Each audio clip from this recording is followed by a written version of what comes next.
Hello everyone. Selamat pagi. Kita baca firman Tuhan. 2 Raja-Raja pasal 7 mulai ayat 1. 2 Raja 7 mulai ayat 1 kita baca. Lalu berkata Elisa, dengarlah firman Tuhan. Beginilah firman Tuhan, besok kira-kira waktu ini, sesukat tepung yang terbaik akan berharga sesikal, dan 2 sukat jelai akan berharga sesikal di pintu gerbang Samaria. Tetapi perwira yang menjadi ajudan raja menjawab abdi Allah, katanya, sekalipun Tuhan membuat tingkap-tingkap di langit, masakan hal itu mungkin terjadi? Jawab abdi Allah, sesungguhnya engkau akan melihatnya dengan matamu sendiri, tetapi tidak akan makan apa-apa daripadanya.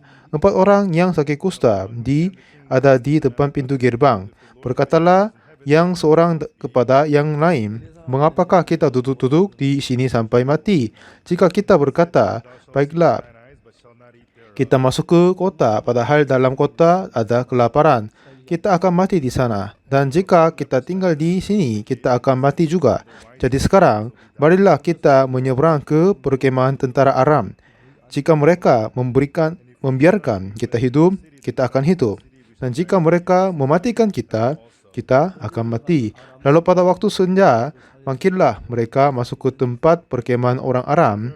Tetapi ketika mereka sampai ke pinggir tempat perkemahan orang Aram itu, tampaklah tidak ada orang di sana. Tuhan telah membuat tentara Aram itu telah mendengar bunyi kereta, bunyi kuda, bunyi tentara yang besar, sehingga berkatalah yang seorang kepada yang lain, sesungguhnya Raja Israel telah mengupah raja-raja orang Het dan raja-raja orang Misram melawan kita, supaya mereka menyerang kita.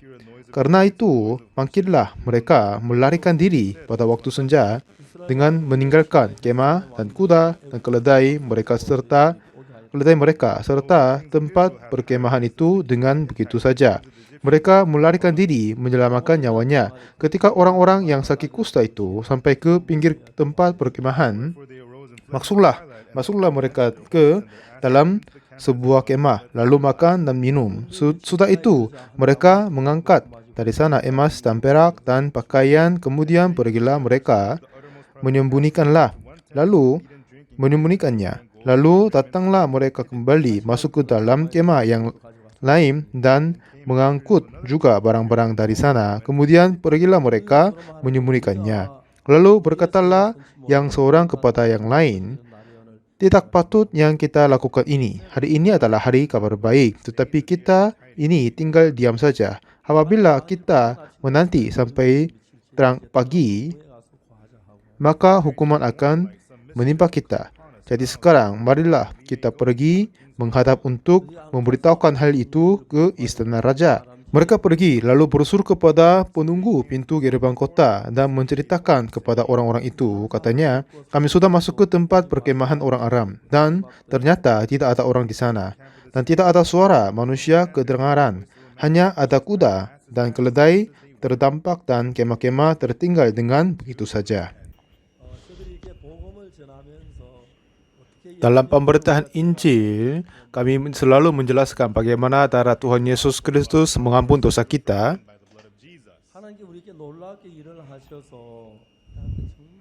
Dan semua pekerjaan-pekerjaan kami, Tuhan tetap bekerja dengan sesungguhnya. Kami dapat melihat Tuhan tetap membantu kepada kita.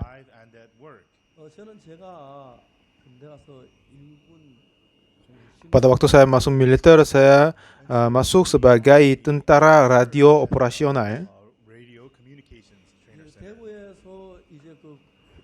Di kota Daegu dilatih yang dasar untuk telekomunikasi. Lalu masuk ke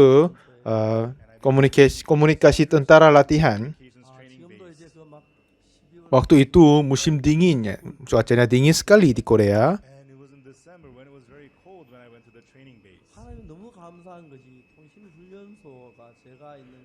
Nah, di mana saya dilatih adalah bernama ROC. ROC disingkat dari Radio Operation Course.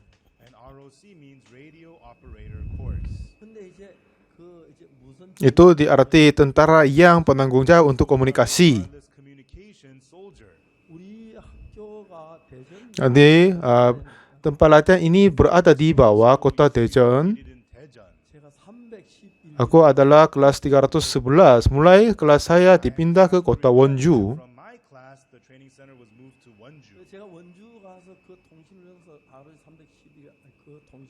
Setelah saya pindah ke kota Wonju, aku menjadi sangat paling atas dari tempat latihan.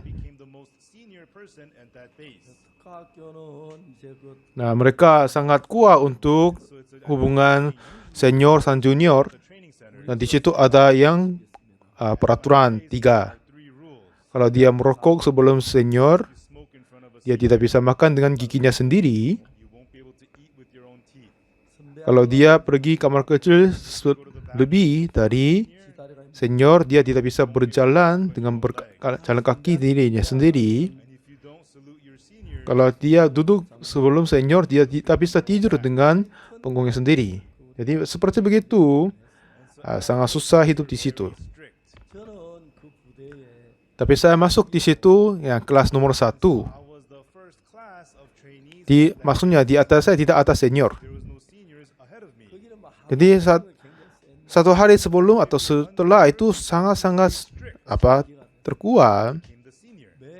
Jadi setiap hari Sabtu, tentara prajurit-prajurit baru tetap datang ke tempat latihan kami. Selalu setiap kali hari Sabtu, prajurit baru masuk, saya berkata di depannya, dan mereka takut kepada saya karena aku adalah paling atas. Hanya saya datang 1 minggu lebih dari mereka. Saya berkata, apakah kamu tidur dengan baik-baik di kereta api? Ya, sudah siap, sudah tidur baik-baik. Oh, tahan-tahan aja, tidak apa-apa. Jangan takut kepadaku. 1 minggu kemudian, ada juniormu akan datang. Dan setelah saya kasih hati yang hangat dan menghiburkan dia, lalu tanya apakah ada yang ikut gereja, pergi gereja, angkat tangan. Sekitar 80% dari mereka angkat tangan. Tempat latihan kami adalah tentara latihan, tapi jadi di situ tidak ada pendeta. Jadi saya melayani semua segalanya. Tidak ada yang suruh kepadaku. Saya sendiri memimpin ibadah, berkhotbah, dan semua segalanya. Itu saya merasa senang sekali.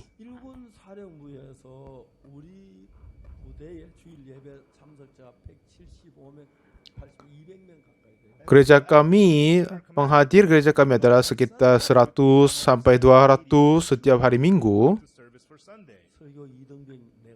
Dan aku adalah prajurit biasa memberi khotbah. Tetapi gereja di pusat latihan di kota besar, ada yang kolonel memberi khotbah. Di situ 30-40 orang kumpul di situ. Jadi saya menjadi pendeta yang pegang jemaat yang terbesar dari daerahnya. Saya terus berberitakan Injil di dalam tentara. Itu bagus sekali. Di dalam tempat pusat latihan ini ada teman-teman yang terdekat adalah Song Seung-jong, atau yang lain adalah Kim Chang-wan. Ini berdua selalu membantu pada saat saya memberitakan Injil. Saya selalu merindu hari Minggu datang. Saat itu kami masih belum ada tempat ibadah, jadi kami semua naik ke atas bukit dan beribadah di sana. Setelah selesai khotbah, ada yang mau konsultan dan konsultan dengan mereka. Saya merasa bahagia sekali.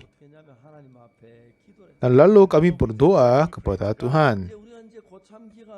Karena kami adalah senior daripadanya, itu latihan kursusnya butuh 16 minggu.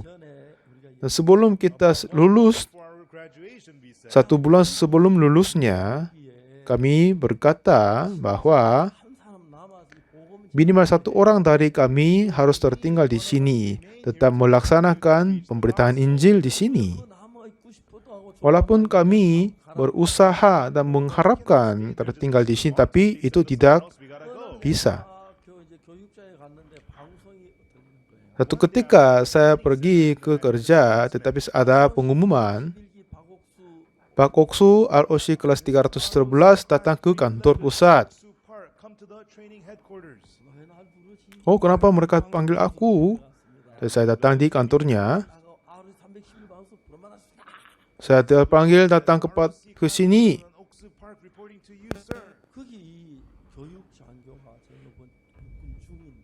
Di situ officer tentara adalah Letnan Kapten di situ. Katanya, oh, Mr. Park, silakan duduk di sini. Biasanya officer tidak berkata sopan kepada prajurit biasa, iya kan?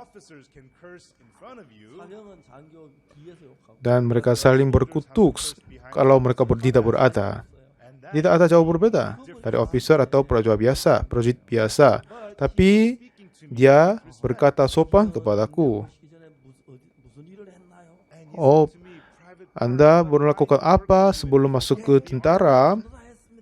Ya, Syekh, aku menjadi penginjil gereja. Katanya dia dapat melihat saya kemarin. Dia datang untuk melapor untuk ibadah. Dia sesungguh mempercayai Tuhan sebelum masuk tentara.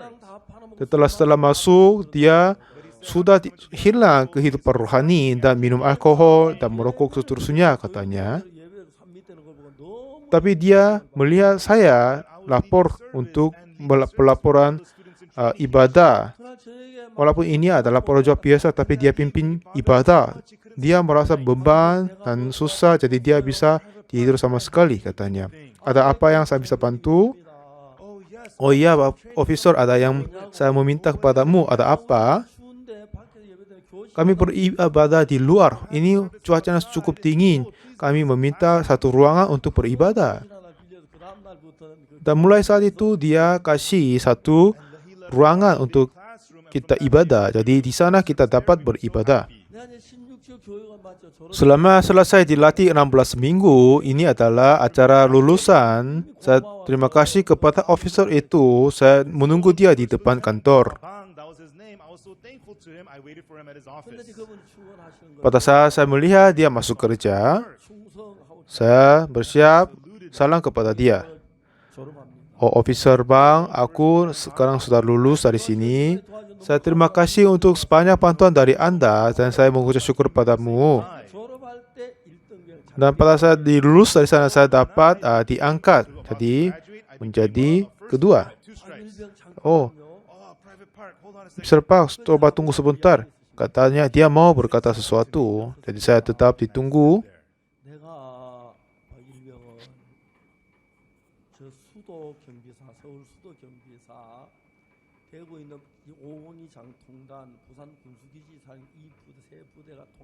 Kepada prajurit telekomunikasi, tempat base militeri yang terbaik adalah penjaga ibu kota dan Daegu, komunikasi jarak jauh atau Busan.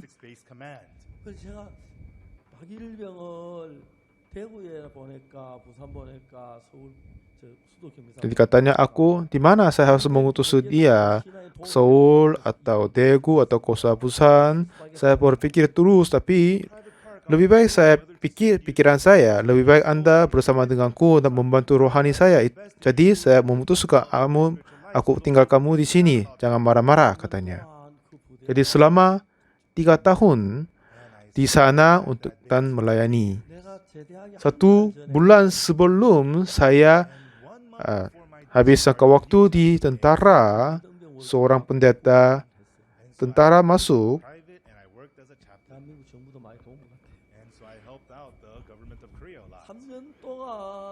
Selama 3 tahun saya memberitakan Injil di situ, saya merasa bahagia sekali.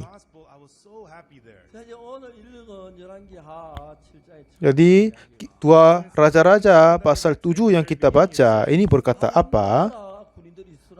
Pada tentara-tentara Aram datang untuk berperang dengan kota Samaria. Karena mereka tidak bisa mengalahkan tentara Aram, jadi mereka masuk ke kota Samaria dan menutup semua pintu gerbangnya. Karena sudah dikelilingi oleh tentara Aram, mereka tidak boleh keluar.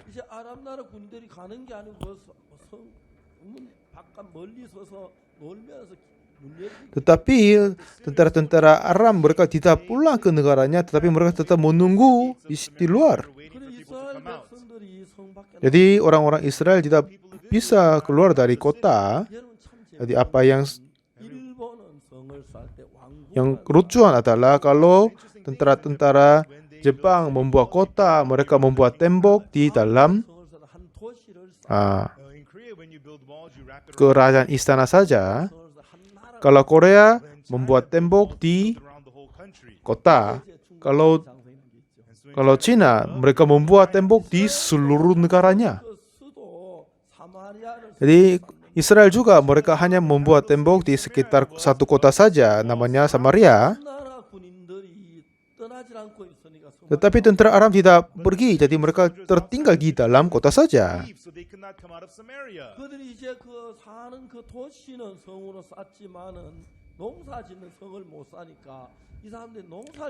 Tempat tinggal mereka telah tertutup dari tembok, tetapi tempat pertanian itu masih di luar. Jadi mereka tidak bisa pertanian. 1, 2, 3 tahun mereka tidak sama sekali bisa bertani. Jadi makanan sudah habis. Akhir-akhirnya apa? Ibu-ibu memakan anaknya sendiri. Bagaimana mungkin ibu memakan anaknya sendiri? Kalau terlalu lapar, kadang anak tidak dapat dilihat sebagai anak, tapi kadang kelinci atau ayam begitu. Jadi semuanya hampir mati karena kelaparan. Tapi abdi Allah Elisa berkatanya, dan di depan pintu gerbang dia bersuruh, dengarkanlah firman Tuhan. Beginilah firman Tuhan, besok kira-kira waktu ini, sesukat tepung yang terbaik akan berharga sesikal, dan 2 sukat jelai akan berharga sesikal di pintu gerbang Samaria.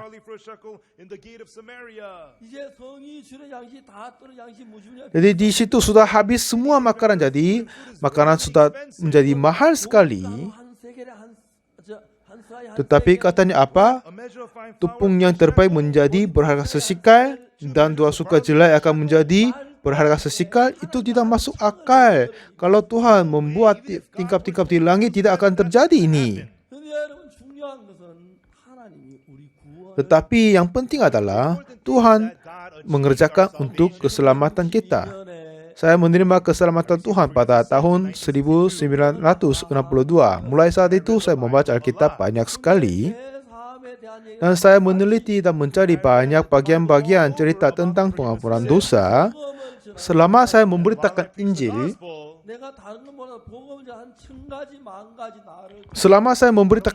Tuhan tetap membantu saya dengan semua caranya. Dulu dengan ibadah Paskah, dulu kami sewa gimnasium besar di Korea dan beribadah di situ. Gimnasium namanya Jamsil atau Gochok. Tapi kali ini oleh karena COVID-19, kami tidak bisa beribadah atau seminar di satu tempat. Tetapi lewat Zoom, lewat internet, kami melayani ibadah Paskah pagi-pagi dan pagi sama malam ibadah Paskah. Kami beribadah 3 sesi, tetapi setiap sesi 2 juta orang ikut ibadah kami. Saya tidak dapat percaya hari itu. Akhirnya kami memeriksa kembali sejumlah orang, 6 juta orang masuk ke acara kami dan dengar firman dari saya. Setelah ibadah Paskah selesai, mulai tanggal 10 bulan Mei, kami buat seminar Alkitab online.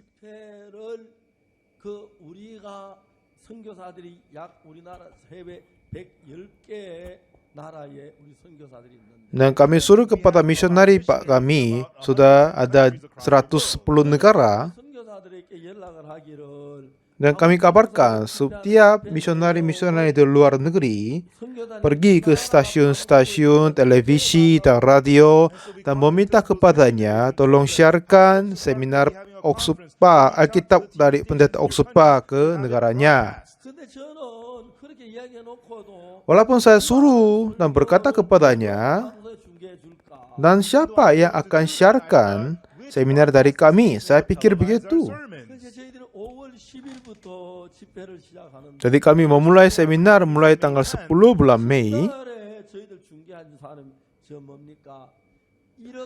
Hari yang pertama, jumlah orang masuk dan hadir dan mendengar khotbah katanya 130 juta orang dengar.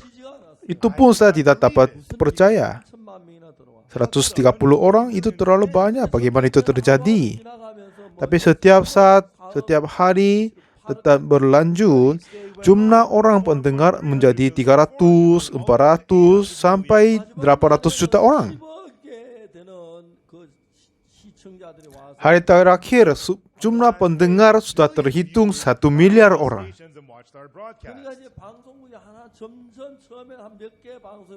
Di awalnya, stasiun yang siarkan seminar kami juga ada beberapa saja. Tapi akhirnya, sejumlah stasiun, 276 stasiun dari seluruh dunia siarkan seminar kami. Pada saat kami melaksanakan pekerjaan Tuhan, ini seorang pribadi, pendeta Oxupak, bagaimana kekuatannya bisa memberitakan Injil sebesar seperti ini.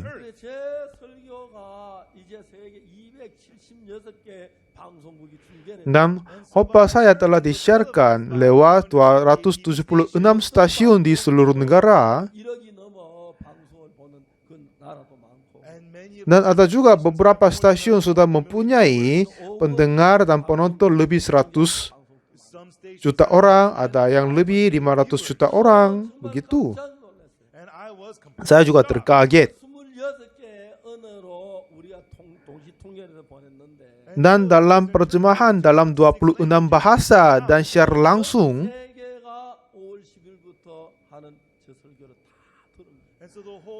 artinya semua dunia, seluruh dunia dengar seminar dari saya. Kalau saya datang ke stasiun-stasiun di Korea, KBS, MBC atau yang lain, tolong mari kita siarkan seminar khotbah pendeta Oxupak ke Korea, mereka akan tertawa.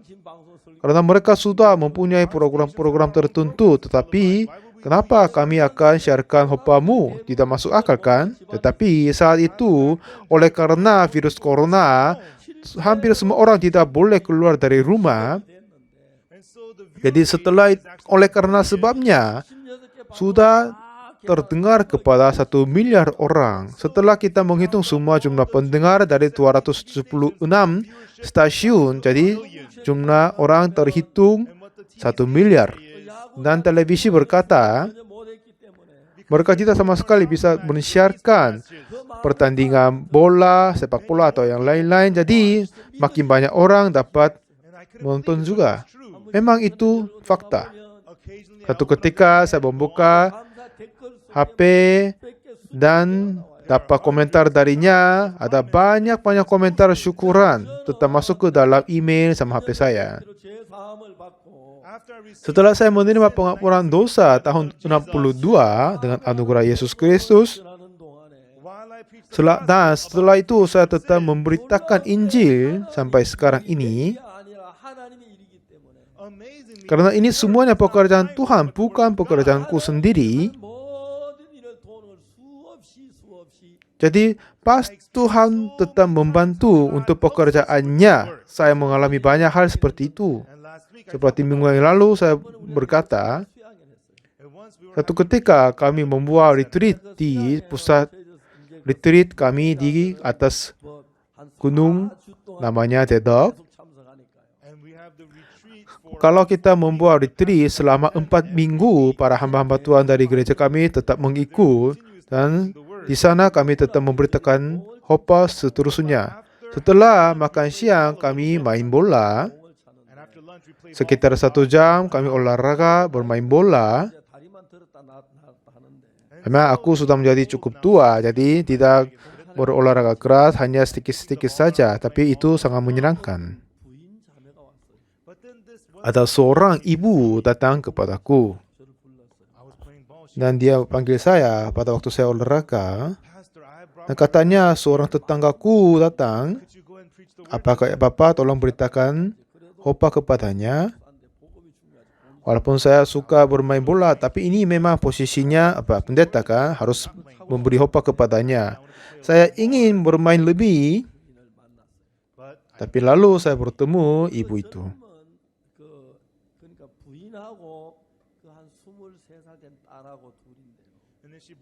Ini adalah seorang ibu sama anaknya sekitar 23 tahun usia gadis itu.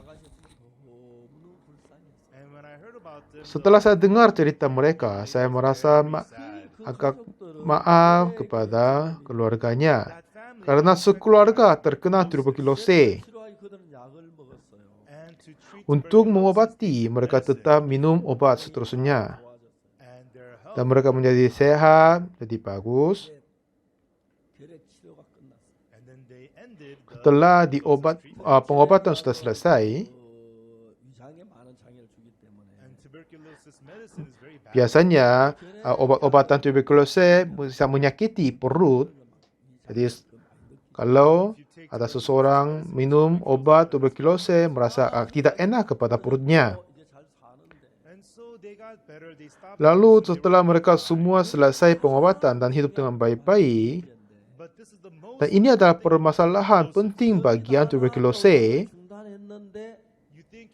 mereka sudah disembuh dari tuberkulosis, jadi sudah tidak minum obat lagi, tetapi masih ada tertinggal bakteri diam di dalam tubuhnya. Bakteri itu sudah mempunyai introversi kepada obat-obatan itu. Jadi lalu apa saja obat pakai kepadanya itu tidak akan berfungsi, jadi orang ini akan meninggal. Jadi seorang gadis ini namanya Nammisan. Ayahnya sudah meninggal karena tuberkulosis. Dan ibunya telah memotong sebagian paru-paru. Dia berusia 23 tahun tapi berat badan terus-terusnya. Tadi 65 sampai 50, 40 berapa, akhir-akhirnya sekarang awal 40-an, sekarang sudah menjadi 39. Pada saat saya ketemu dia berberat badan 23 kilo. Sangat-sangat kurus. Dengan bertemu mereka, saya sampaikan khotbah kepadanya. Tetapi anak kecil perempuan ini tidak sama sekali mendengarkan cerita Yesus Kristus. Jadi saya harus selesai dengan singkat. Dan besok pagi saya ingin ketemu dia, tapi dia pulang ke rumahnya. Jadi anak kecil itu tidak sama sekali suka kepada Yesus Kristus. Tapi saya tidak sama sekali tahu apa nomor telepon, jadi saya menyesal kepadanya. Saya ingin berkata lebih kepadanya, tapi tidak sama sekali ada cara menghubungi kepadanya. Kemungkinan sekitar 5 bulan kemudian, saya dapat telepon. Halo, Pak Pendeta, ini ibu dari mison. Oh, ibu, apa kabar? Ya, kabar kami masih oke. Katanya, apakah Pak Pendeta punya waktu besok? Ya, sekitar 3:30, selama 1 jam saya punya waktu. Boleh saya kunjung kepadamu? Jadi, Mison sama ibunya datang kunjung kepadaku. Dan saya mau menceritakan kepadanya. Hai Mison,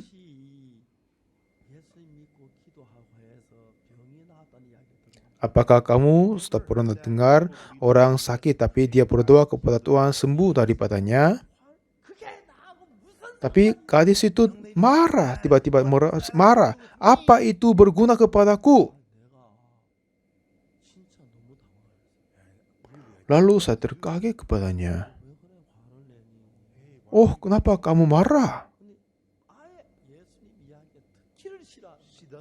Jadi dia tidak sama sekali ingin mendengarkan tentang Yesus Kristus. Kalau biasanya saya menceritakan khotbah kepadanya, saya sangat-sangat berkuasa memberitakan Injil. Jadi dengan senang hati bisa memberitakan. Memang ada banyak masih belum tahu tentang ini. Kalau kita menjadi pendeta dan mengelilingi gereja-gereja dan desa-desa, memberitakan Injil dan kasih tahu hal ini sangat-sangat menyenangkan.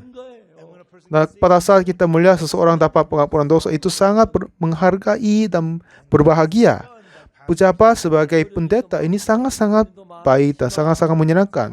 Memang akan ada kesulitan, tetapi setelah memberitakan Injil dan orang dapat keselamatan Tuhan, ini akan menjadi kebahagiaan terbesar kepada kita.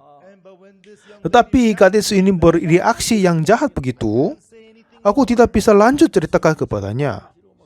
Dan dia berteriak dan berkata keras. Jadi dengan begitu saya tidak bisa lanjut, dia pun tidak mau dengar. Ya, selesai hari itu. Aku merasa agak sedih kepadanya. Kalau dia adalah adikku, saya marah kepadanya, tapi aku tidak boleh begitu kan? Karena saya mundurkan diri kepadanya. Kalau misalnya ada seseorang mengingini sekali menerima pengampunan dosa, kalau beri khotbah kepadanya itu bagus sekali. Tapi semua orang sudah tetap berbeda. Dan kepada yang tidak mau dengar firman Tuhan dan tidak mau menerima keselamatan Tuhan, menceritakan kepadanya itu agak susah. Jadi dalam hatiku agak sedih kepadanya. Kemungkinan setelah 10 hari kemudian, ibu mison telepon kembali. Apa pendeta, apakah ada waktu besok? Iya, ada, silakan datang. Biasanya kalau orang kunjung ke saya senang menerimanya. Tapi kali ini saya agak khawatir. Kalau dia marah sekali lagi, apa yang aku melakukan? Kalau dia tidak mau mendengarkan lagi, apa yang aku perbuat?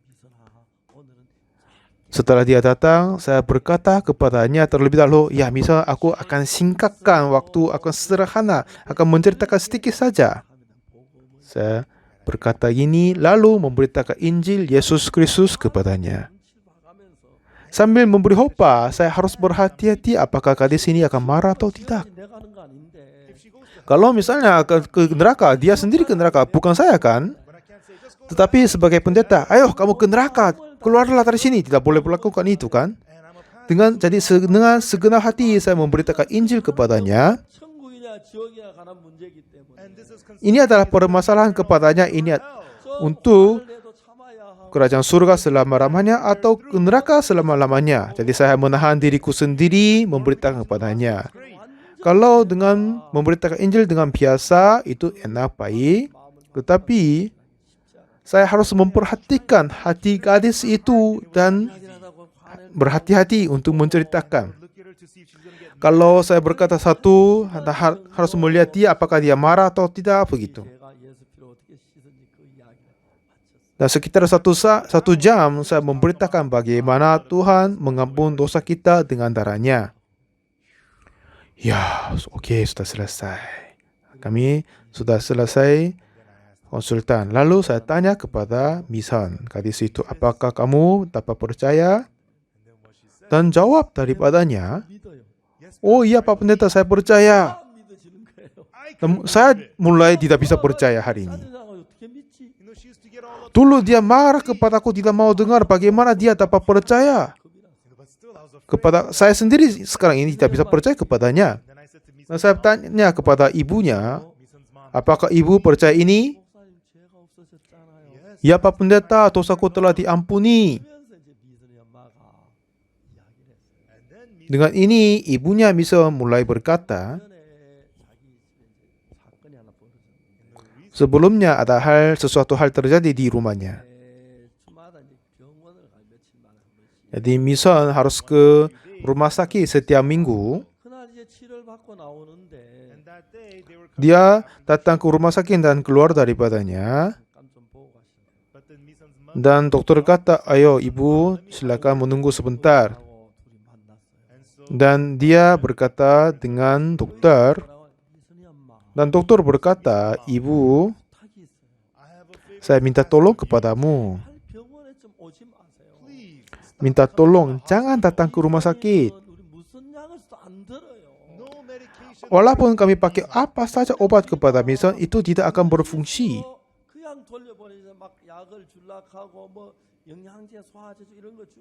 Kami hanya berpura-pura kasih minum, kasih obat membantu kesehatan, tetapi itu tidak sama sekali menggunakan kepadanya. Kami merasa kami menipu kalian. Jadi dalam hati nurani sebagai dokter, kami merasa susah sekali. Sejujurnya kami berpura-pura mengobati Mison, tetapi kepadanya walaupun kami kasih obat apa saja, itu tidak akan berfungsi karena dia sudah ada introversi. Memang 1-2 kali kami bisa melakukan begitu. Tetapi kasih obat yang tidak berfungsi dan berpura-pura kamu akan menjadi hidup, menjadi sembuh, itu susah sekali. Saya minta maaf, saya minta tolong, jangan datang ke rumah sakit ini. Tidak ada sama sekali yang tertinggal berlaku kepadamu. Lalu ibunya Mison berkata, oke, baik. Dan dia keluar dari rumah sakit. Setelah mereka naik ke mobil, katanya Mison, ibu, kata apa dia? Dan setelah dia turunkan Mison di rumah dengan tidak menjawab apa-apa, lalu dia sendiri keluar dari rumah. Ada hujan terjadi, dan dia tidak membawa payung, jadi dia hanya berjalan dengan terkena hujan. Sampai sekarang, setiap kali dia pergi ke rumah sakit, ada harapan sedikit. Tetapi dokter sendiri berkata, tidak perlu datang ke rumah sakit. Artinya, Mison ini akan mati sebentar lagi, iya kan? Jadi ibunya tidak mau mengingat kembali kematiannya. Tetapi setelah dia teringat tentang kematian anaknya, merasa sedih sekali. Dia menangis seterusnya. Dan juga dia tidak boleh menangis depan Mison, kan? Dan dengan terkena hujan, sepanjang sore itu dia berjalan dengan menangis.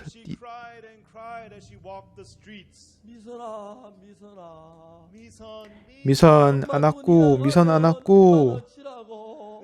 Kalau kamu mati, apa? Bagaimana saya bisa hidup?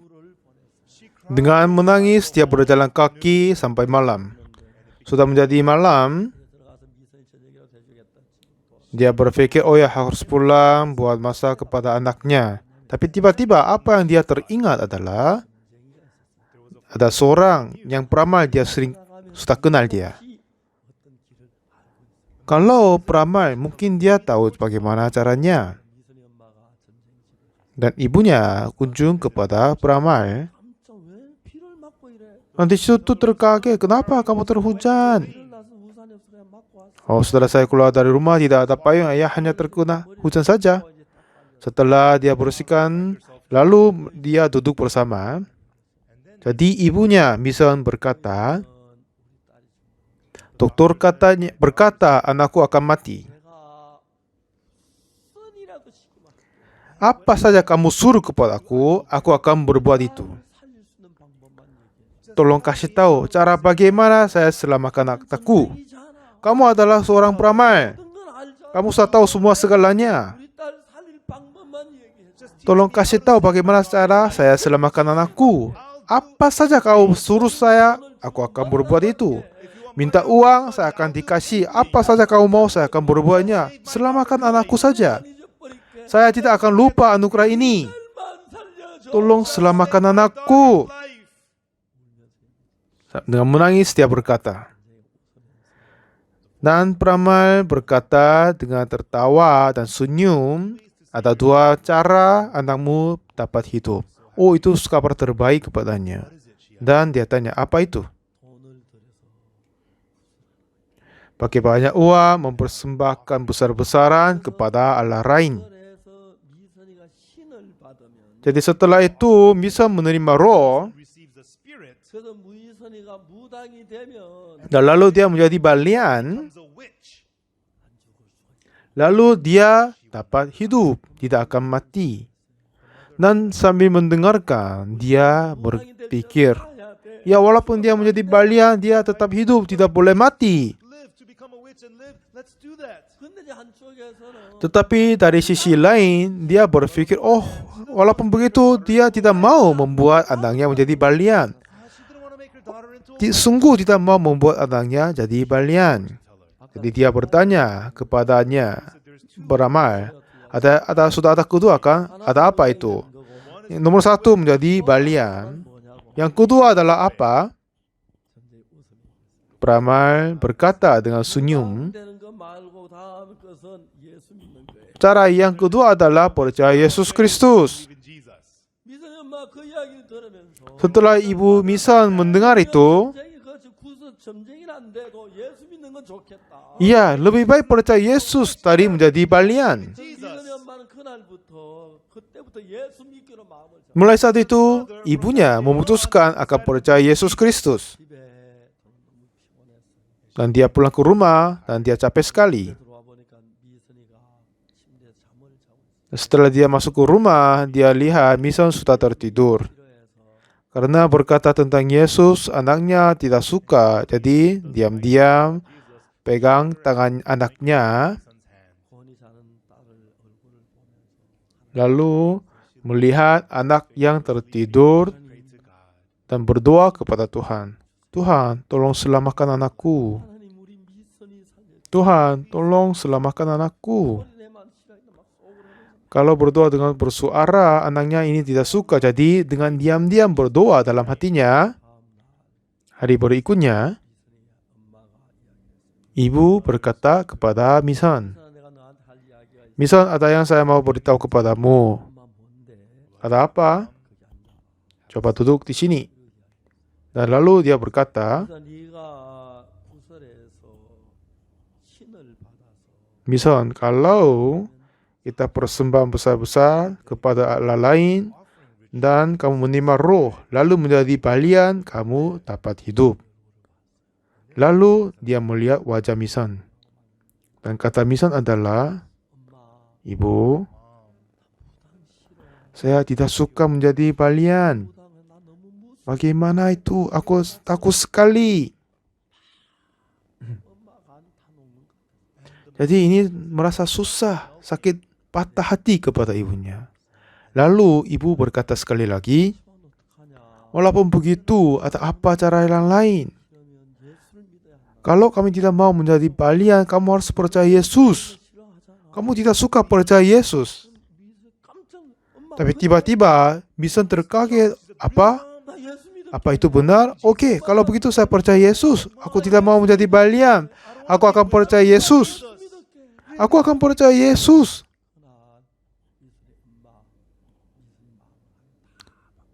Pada saat itu, hari itu, Tuhan memperbarui hati Misan sama ibunya sempurna. Dan membuka hati kepada Yesus. Lalu mereka ingin mendengarkan firman Yesus Kristus, lalu kunjung ke saya. Karena saya kena susah karena Misan. Jadi pada hari itu saya diam-diam memurahkan hatiku sendiri dan berkata dengan hati-hati kepada Misan. Dan sambil berkata selalu memperhatikan apakah anak ini perasaannya bagaimana. Setelah selesai perintahkan Injil, lalu tanya, apa kamu dapat percaya ini? Ya Pak Pendeta, saya percaya. Saya terkaget kepadanya. Saya mungkin saya kira saya salah paham, salah dengar. Ini anak tidak sama sekali percaya Yesus dan tidak sama sekali suka Yesus. Tetapi dia sekarang percaya Yesus. Kata dia yang percaya Yesus itu saya tidak bisa percaya. Dan saya bertanya kepada ibunya, apakah ibu percaya juga dapat terima? Ya Pak Pendeta, kami tetap percaya. Dosa kita telah diampuni. Hari itu, ibu sama Mison dua-duanya menerima keselamatan Tuhan. Pada saat saya memberitakan Injil, kadang ada banyak orang menolak Yesus, tidak mau terima Yesus. Dan ada beberapa telepon ke saya berkata keras kepadaku. Karena mereka tidak tahu apa-apa kan? Pada saat saya memberitakan Injil, kiranya orang ini tidak akan percaya Yesus. Tapi saya sudah mengalami dan melihat banyak kali Tuhan memperbarui hatinya, mengganti hatinya. Jadi ibu sama anak nama Misa ini mulai berubah. Waktu itu kami buat acara di aula Chungnam University dan kami ke sana. Setelah selesai memberi kuliah, lalu pulang dari pintu keluar, di sana Mison sama ibunya menunggu saya. Dan saya membawa mereka ke kantorku dan berkata, Mison ini menjadi cantik sekali dan menjadi agak gemuk. Dan bagaimana ibu hidup? Apakah ibu punya kerja? Kata ibunya, Pak Pendeta, dari nenek moyang kita sudah memberikan banyak warisan. Jadi kami tidak menambah, tidak mengurangi daripadanya, hanya menjaga dan hidup dengan sederhana. Kalau gitu ibu kasih makanan enak, beli makan enak kepada Mison. Oh Pak Pendeta, anak ini sekarang ini dia ingin makan banyak sekali. Dulu dia minum obat tuberkulosis, itu menyakiti perutnya, jadi dia tidak bisa makan banyak-banyak. Tapi setelah tidak minum obat tuberkulosis, dia makan terus. Dalam singkat waktunya, dia menambah banyak berat badan, menjadi sehat sekali. Karena kota tinggal mereka jauh dari saya, tidak bisa menghubungi kepadanya mereka. Sudah beberapa tahun kemudian, setelah dia menjadi sehat, lalu dia balik menjadi mulia, kuliah lagi. Lalu satu ketika saya dapat telepon dari ibunya. Katanya Mison sudah balik kepada Tuhan.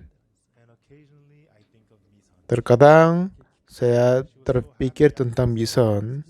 Dia sungguh senang sekali setelah dapat pengampunan dosa. Ya Mison pergi dahului kami dan istirahat di sana. Di situ tidak ada penyakit, di situ tidak ada tuberkulosis, tidak perlu minum obat, pasti akan menyenangkan di situ. Pada saat saya memberitakan Injil, mulai tahun 62 sampai sekarang, sepanjang kehidupanku, saya terus memberitakan Injil. Karena Tuhan menyenangkan, saya menyaksikan Injil Yesus Kristus. Setiap saat saya membaca kitab, Tuhan mengajar kepadaku bagaimana memberitakan Injil, apa artinya Injil. Dan memberitakan Injil tetap orang dapat diselamatkan dan dibenarkan. Saya merasa bahagia sekali. Ada kadang tidak mau terima, kadang berkata keras kepada kami juga. Tetapi kenapa saya bekerja dengan senang hati? Karena Tuhan sendiri menolong kepada saya untuk memberitakan Injil. Mulai tanggal 10 bulan Mei, kami memberi khotbah 11 sesi. Dan dengan 11 sesi itu kami cetak buku. Buku telah baru dijadi hari ini. Dan lalu kami akan berikan dan menjual buku-buku di seluruh dunia. Dan dengan itu banyak orang dapat dengar firman Tuhan dan dapat keselamatan. Itu yang heran sekali. Saya sering berkata, bagaimana kebahagiaanmu kecuali menjadi pendeta? Ada banyak menghalangi, salah paham, membenci kami memang tetap ada. Tetapi pada saat memberitakan Injil, seseorang menerima pengampunan dosa. Itu bagus kan? Ayahku sendiri, dia tidak mau terima Yesus. Tetapi sebelum dia meninggal, 3 hari sebelumnya, dia percaya Yesus dan diselamatkan. Hal-hal seperti ini akan menyenangkan sekali kepadaku. Anak laki-laki saya lahir tahun 74. Tahun berikutnya, ayah meninggal dunia. Mulai saat itu sampai sekarang sudah dekat 50 tahun. Ayah terus menolak menerima Yesus, tetapi pada hari itu dia menerima Yesus. Itulah hari yang saya tidak sama sekali bisa lupa. Kita semua berada di dalam kesusahan karena COVID-19. Dan dengan memberitakan Injil, kami berkata kepada banyak televisi stasiun, ini adalah seminar untuk menghiburkan, memberi harapan baru kepada yang susah karena COVID-19 ini. Dengan ini, 276 stasiun televisi dan radio mereka siarkan seminar kami. Dan stasiun besar meminta kepada kami, jadi saya bisa siarkan khotbah kepada stasiun-stasiun mereka. Sudah ada beberapa. Akhir-akhir ini kami merekam khotbah untuk siarkan itu, jadi sibuk sekali. Jadi Tuhan berkata kepada kota Samaria yang lapar sekali.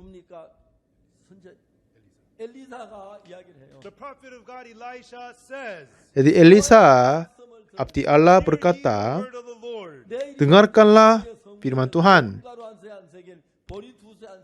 Besok kira-kira waktu ini, sesukat tepung yang terbaik akan menjadi berharga sesikal dan 2 sukat jelai akan berharga sesikal. Dan kata perwira katanya, apakah itu mungkin terjadi sekali Tuhan membuat tingkap-tingkap di langit?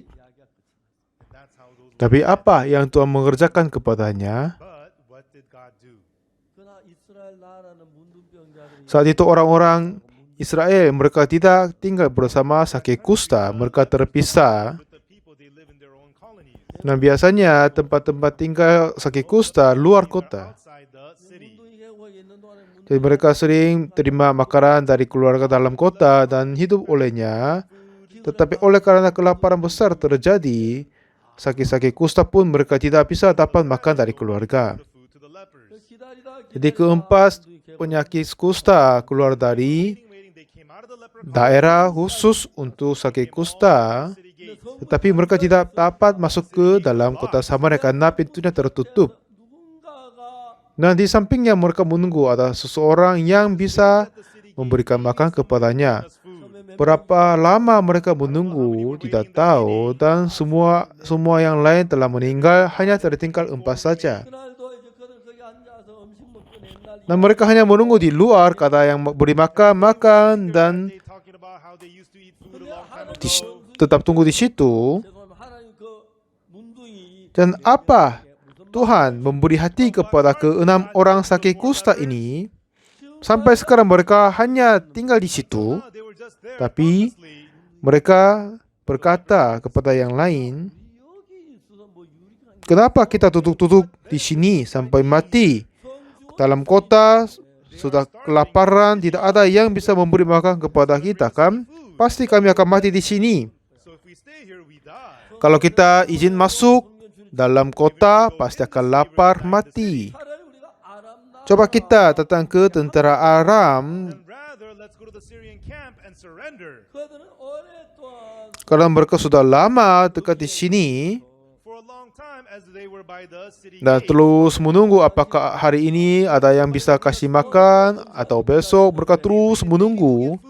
Tapi akhir-akhirnya semuanya mati satu dengan yang lain. Tertinggal 4 sakit orang kusta saja.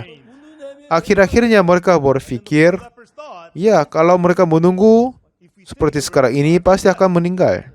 Kenapa kita tutup di sini?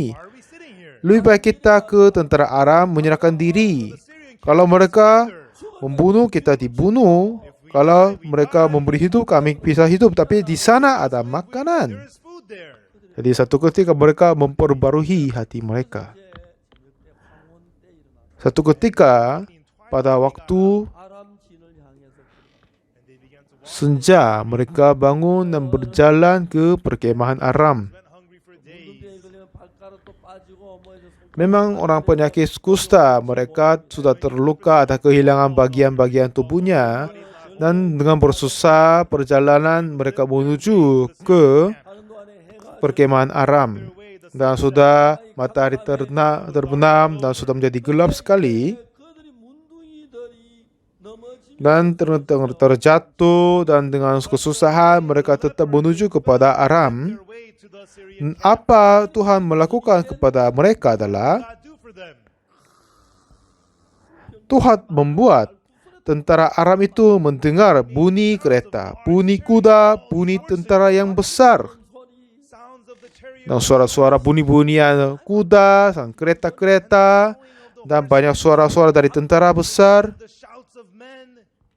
Jadi ini terdengar kepada tentara Aram. Mereka sedang menyala api-api, merebus makanan, memasak semua segalanya.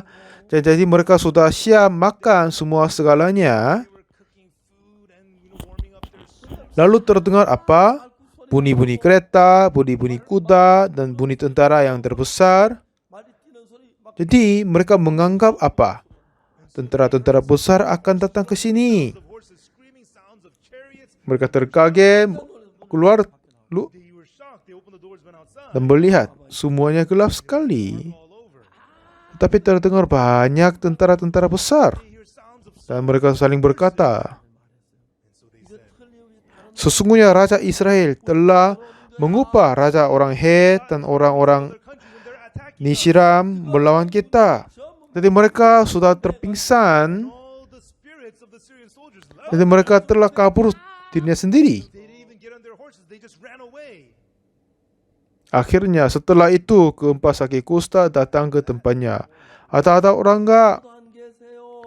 Kami datang untuk menyerahkan diri. Apakah ada orang atau tidak? Tidak sama sekali ada orang di sana. Mereka membuka perkemahan dan masuk ke dalam.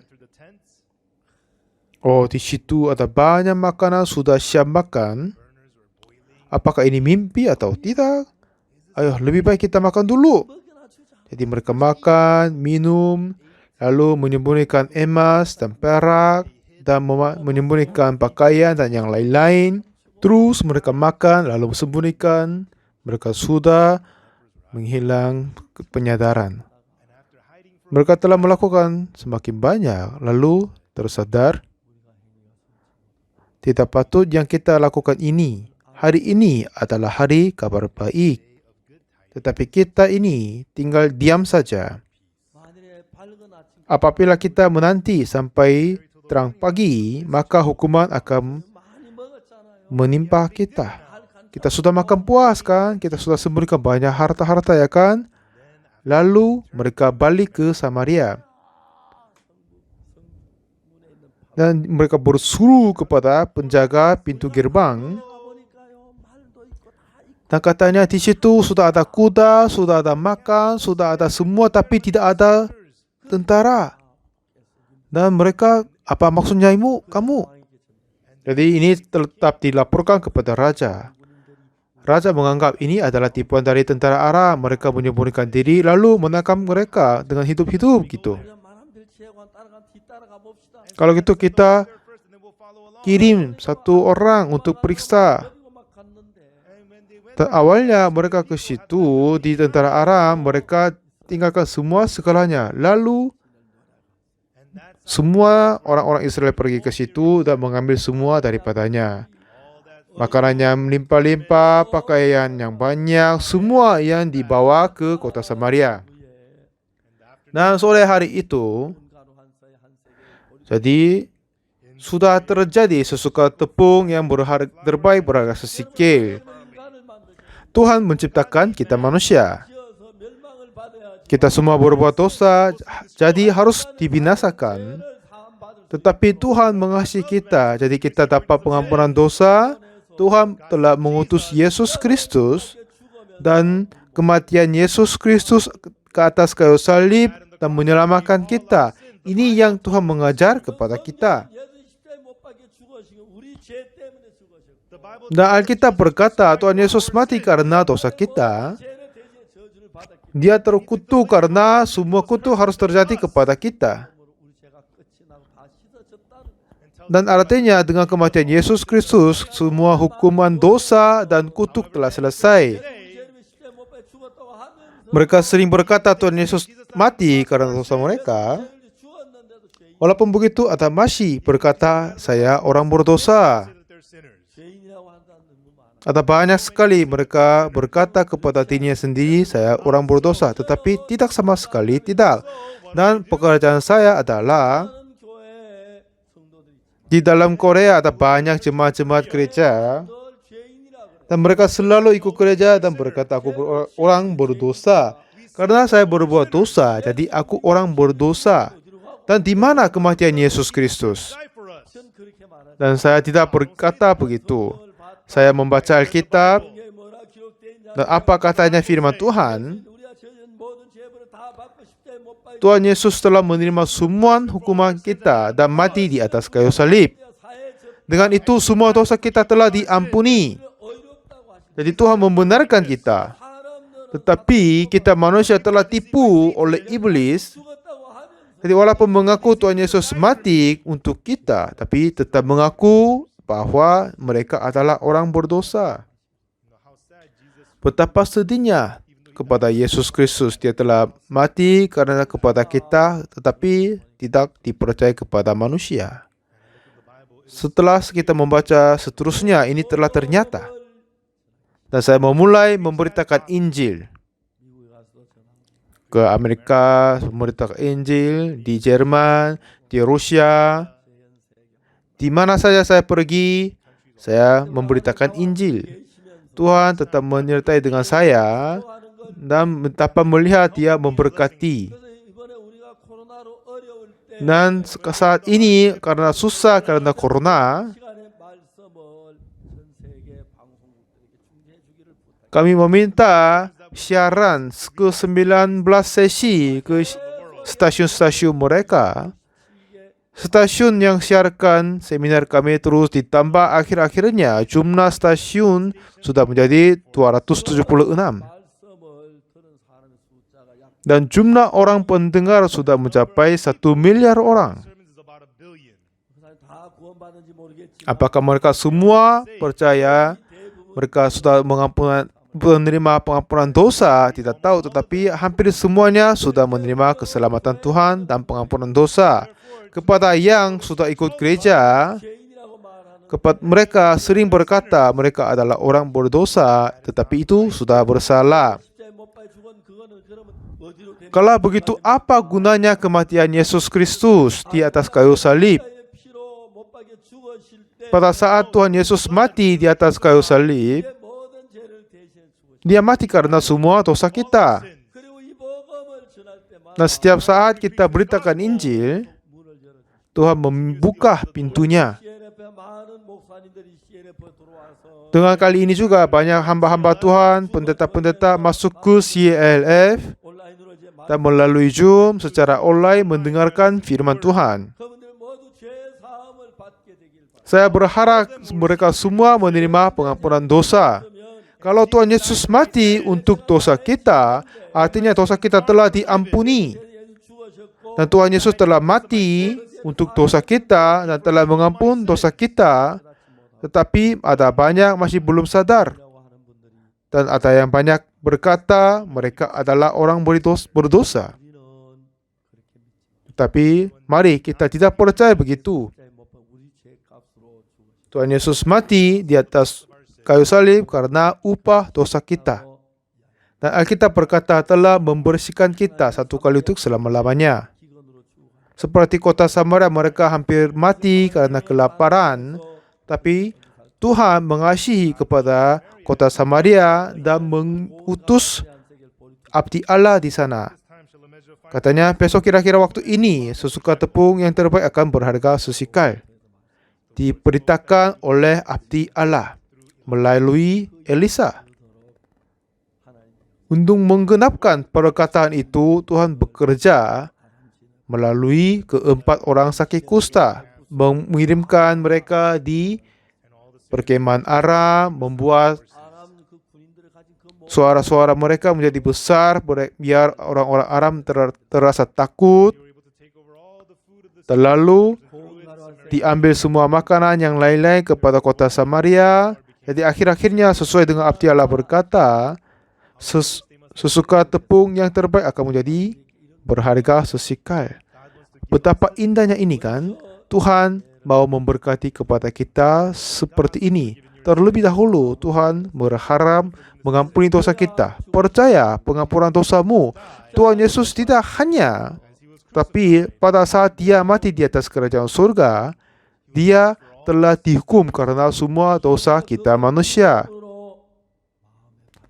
Kalau kita menerima itu dengan iman, kita akan dapat kehidupan yang kekal. Dan selama-lamanya kami tetap hidup di kerajaan surga. Sungguhnya dosa kita telah diampuni. Pasti kehidupan kita menyenangkan dan berharga. Apakah ada masih orang menganggap dirimu sendiri, aku orang berdosa? Memang kita berbuat dosa, jadi kita menganggap orang berdosa. Tetapi Tuhan Yesus telah mati karena dosa kita. Kita sudah berbuat dosa, tetapi oleh darah Yesus Kristus telah dihapuskan, diampuni. Ini yang kita percaya. Di banyak bagian dalam Alkitab, Tuhan telah berkata, saya membenarkanmu, mengutuskanmu. Semoga kita semua dapat percaya Yesus Kristus yang keren ini. Dan mari kita hidup berbahagia dan memuliakan Tuhan dengan Yesus Kristus. Apa saja yang saya melakukan, berusaha untuk Injil, Tuhan tetap membantu. Seperti Tuhan mau memberikan makanan dari perkemahan Aram kepada kota Samaria, orang-orang Israel. Jadi dia mengutuskan keempat orang sakit kusta ke perkemahan Aram. Dan dengan itu membawa semua makanan dari Aram ke kota Samaria. Hari ini juga Tuhan menyelamatkan jiwa-jiwa. Tuhan Yesus mati di atas kayu salib. Dan dia telah mengampuni semua dosa kita. Dan dengan mempercayai firman Tuhan dan menerima pengampunan dosa, jadi marilah kita hidup bersukacita dengan Tuhan. Dan kita semua akan masuk kerajaan surga. Terima kasih banyak. Mari kita berdoa. Kami berterima kasih kepadamu Tuhan. Kami semua harus mati dibinasakan karena dosa. Tuhan Yesus mati di atas kayu salib. Dengan itu telah menanggung semua dosa kami. Telah memberikan iman kepada kami semua. Sampai sekarang banyak orang tetap mengikut gereja. Tetapi mereka masih berkata mereka orang berdosa. Walaupun Tuhan Yesus telah mati di atas kayu salib. Tetapi kami berterima kasih kepadamu telah mengampuni dosa kami. Dan tolong memberkati kami bisa hidup dengan berbahagia. Melalui Zoom dan online, semuanya orang mendengarkan firman, tolong memberkati mereka juga. Kasih Tuhan yang terbesar, berlimpah-limpah kepada kami. Kami berharap kepadamu Tuhan. Terima kasih. Dalam nama Tuhan Yesus Kristus kami berdoa. Amin. Terima kasih banyak.